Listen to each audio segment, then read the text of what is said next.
I'm just back from a visit to the Fukushima Daiichi nuclear power plant. I was one of a handful of journalists who went in with a group from the IAEA, that's the International Atomic Energy Agency.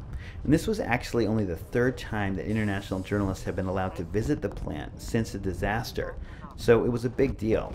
The last time was almost a year ago, and we had extraordinary access, touring one of the reactor buildings that was damaged in an explosion and seeing firsthand the control room, which monitors the heat and radiation levels, which are still very much present. We started our trip at an area called J Village. Before the disaster, this was the national training center for Japan's soccer team. You see signs of that everywhere. Today it's the headquarters for the 3,000 workers who are carrying out the cleanup operation at the plant. Now, before I was allowed to film, my camera had to be sealed to try and prevent radiation contamination. These guys were at it for about half an hour. So in this footage you're about to see, there's some plastic which occasionally covers the lens, or you might hear some crinkling, and so please pardon that. We're going to set off now for Fukushima Daiichi. After leaving J Village, we drove through the exclusion zone. That's a 20-plus kilometer stretch of ghost town after ghost town, still too radiated to live in. And we go through towns of Naraha, Tomioka, and Okuma before we reach Fukushima Daiichi site. Now, 13 miles might not seem like that big an area, but consider that it goes in every direction. The total square mileage, which is uninhabitable, is more than half the area of the island of Oahu.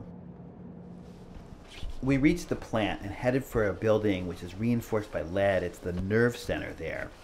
The lead is to help keep radiation out.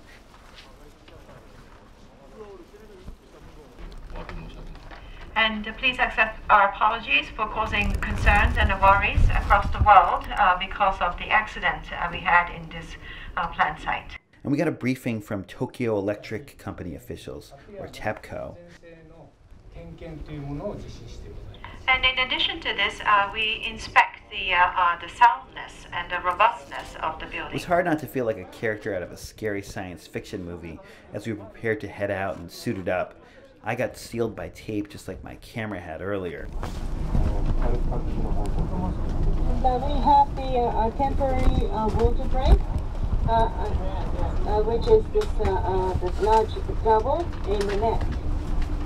And therefore there were many trucks for maintenance work, and they were basically destroyed and also brought in by the force of the seawater.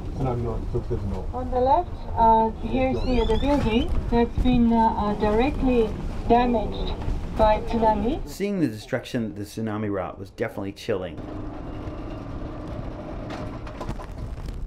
But it wasn't as scary as our trip to the top of reactor building number 4.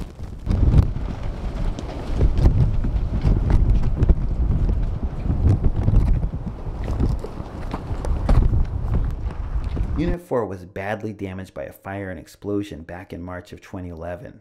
Workers have since reinforced the structure, removing the twisted skeletal remains of the roof.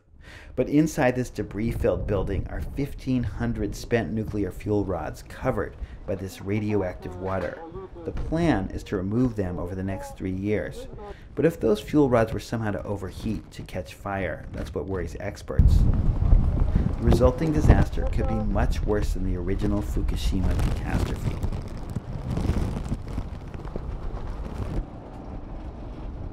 As we came down from our tour, I worried. I stepped in some water. Could that be dangerous? What if my mask wasn't tight enough? But those are thoughts of a visitor, a nuclear tourist, if you will. There are thousands of workers who take those risks and much more daily. Like I had for my tour, they do have a dosimeter issued to them to monitor their radiation exposure, but none of this is an exact science. This is lonely, ominous work.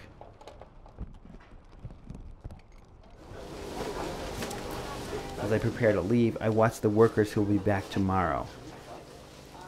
No matter what you think of nuclear power, these are brave men and women. For Civil Beat reporting from Fukushima, Japan, I'm Joe Rubin.